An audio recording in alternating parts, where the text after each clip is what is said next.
നമസ്കാരം. KH ന്യൂസിലേക്ക് ഏവർക്കും സ്വാഗതം. പ്രധാന വാർത്തകൾ. ഇറാന്റെ പരമോന്നത നേതാവ് ആയത്തുള്ള ഖമേനിയെ വധിക്കുവാനുള്ള ഇസ്രായേലിന്റെ പദ്ധതിയെ അമേരിക്കൻ പ്രസിഡന്റ് ഡൊണാൾഡ് ട്രംപ് വിലക്കിയതായി റിപ്പോർട്ട്. US ഉദ്യോഗസ്ഥർ തന്നെയാണ് ഈ കാര്യം മാധ്യമങ്ങളെ അറിയിച്ചത്.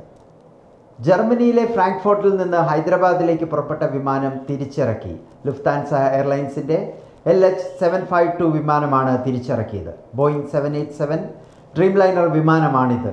ബോംബ് ഭീഷണിയെ തുടർന്നാണ് വിമാനം തിരിച്ചിറക്കിയതായിട്ട് വിവരം. ഇസ്രായേലിന്റെ ആക്രമണം രൂക്ഷമായതോടെ ജീവൻ ഭയന്ന ഇറാനിലെ ഇന്ത്യൻ വിദ്യാർത്ഥികൾ രാത്രി മുഴുവൻ സ്ഫോടന ശബ്ദമാണെന്നും ആക്രമണം തുടങ്ങിയതിനു ശേഷം ഉറങ്ങിയിട്ടില്ലെന്നും ഇന്ത്യൻ വിദ്യാർത്ഥികൾ പറയുന്നു. എത്രയും വേഗം തങ്ങളെ ഒഴിപ്പിക്കാൻ നടപടി വേണമെന്നാണ് വിദ്യാർത്ഥികളുടെ ആവശ്യം. ഹജ്ജ് യാത്രക്കാരുമായി എത്തിയ സൗദി എയർലൈൻസ് വിമാനത്തിൽ തീയും പുകയും. യാത്രക്കാരെ പരിഭ്രാന്തിയിലാഴ്ത്തി ഹജ്ജ് യാത്ര കഴിഞ്ഞ ശേഷം ഇന്ത്യയിലേക്ക് മടങ്ങുന്നവരാണ് വിമാനത്തിലുണ്ടായിരുന്നത്. വിമാനം ലക്നൗ വിമാനത്താവളത്തിൽ ലാൻഡ് ചെയ്യുമ്പോഴാണ് ഇടത് ചക്രത്തിൽ നിന്നും തീയും പുകയും ഉയർന്നത്. രാജ്യത്ത് 24 മണിക്കൂറിനിടെ 11 കോവിഡ് മരണം കൂടി. ഇതിൽ 7 മരണം കേരളത്തിലാണ്. 5 പുരുഷന്മാരും 2 സ്ത്രീകളുമാണ് കേരളത്തിൽ മരിച്ചത്. വിവിധ രോഗങ്ങൾ ബാധിച്ച് ചികിത്സയിലുണ്ടായിരുന്നവരാണ് മരിച്ച എല്ലാവരും. മധ്യപ്രദേശ്, മഹാരാഷ്ട്ര, ഛത്തീസ്ഗഡ്, ദില്ലി എന്നിവിടങ്ങളിലും ഓരോ മരണങ്ങൾ സ്ഥിരീകരിച്ചു. ഇതുവരെ 7264 കോവിഡ് രോഗബാധിതരാണ് രാജ്യത്തിലുണ്ടായിരുന്നത്. കേരളത്തിൽ 87 പേര് രോഗമുക്തരായി. സംസ്ഥാനത്തെ കേസുകൾ 1920 കുറഞ്ഞു. കളമശ്ശേരിയിൽ വെർച്വൽ അറസ്റ്റ് ചെയ്ത് 60കാരനെ ഭീഷണിപ്പെടുത്തി പണം തട്ടിയെടുത്തു.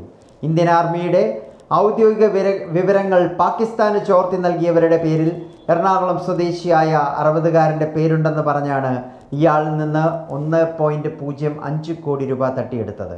കഴിഞ്ഞ 13-നാണ് ലക്നൌവിലെ പോലീസ് ഇൻസ്പെക്ടറാണെന്ന് പറഞ്ഞായിരുന്നു ഇയാൾ വാട്സപ്പിൽ 60കാരനെ വീഡിയോ കോൾ ചെയ്ത് തട്ടിപ്പ് നടത്തിയത്. കൊല്ലം മേയർ ഹണി ബെഞ്ചമിനെതിരെ വധഭീഷണി മുഴക്കിയ ആൾ പിടിയിൽ. തിരുവനന്തപുരം സ്വദേശി അനിൽകുമാറാണ് പോലീസിന്റെ പിടിയിലായത്. ഇയാൾ നേരത്തെ മേയറുടെ വീടിന് സമീപത്ത് താമസിച്ചിരുന്നുവെന്ന് പോലീസ് വ്യക്തമാക്കി. പിടിയിലായ അനിൽകുമാറിന്റെ പേരിൽ പല സ്റ്റേഷനുകളിലുമായി നിരവധി കേസുകളുണ്ടെന്ന് പോലീസ് പറഞ്ഞു.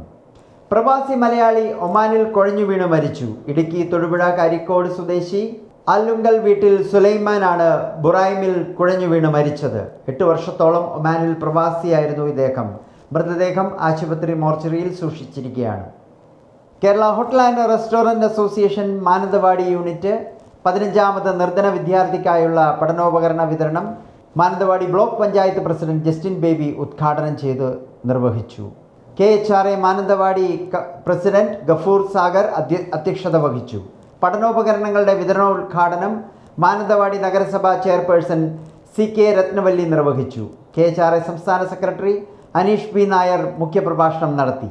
Mananthavady municipal vice chairman Jacob Sebastian, food safety deputy commissioner Ajiyas, KHRA സംസ്ഥാന സെക്രട്ടറി സജീർ, ജില്ലാ പ്രസിഡന്റ് അസ്ലം ബാവ, മലപ്പുറം ജില്ലാ പ്രസിഡന്റ് CH അബ്ദുൾ സമദ്, വയനാട് ജില്ലാ സെക്രട്ടറി U. സുബൈർ, മുജീബ് ചൂണ്ട, മുൻ സംസ്ഥാന വൈസ് പ്രസിഡന്റ് PR ഉണ്ണികൃഷ്ണൻ, സംസ്ഥാന കമ്മിറ്റി അംഗം ബിജു മന്ന, മറ്റു പ്രമുഖ വ്യക്തികൾ പ്രസ്തുത ചടങ്ങിൽ പങ്കെടുത്തു. ഇതോടെ വാർത്തകൾ കഴിഞ്ഞു. നമസ്കാരം.